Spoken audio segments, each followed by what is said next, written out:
Mes žinome, kad sirgti vėžiu yra sunku, tai yra našta pačiam pacientui, bet ir didelė našta visai šeimai.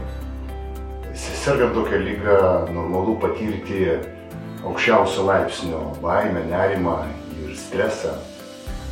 Visa Angelon klinikos patyrusio onkologų komanda sutelkė jėgas padėti jums ir jūsų artimiesiems.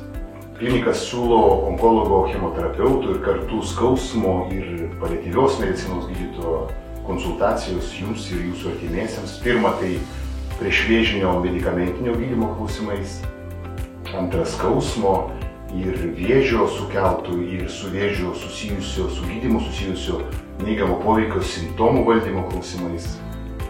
Iš tikrųjų, mano tikslas yra pagerinti jūsų gyvenimo kokybę vėžio gydymo metu ir po jo, bendradarbiaujant su jūsų onkologu ir visa onkologinės pagalbos komanda.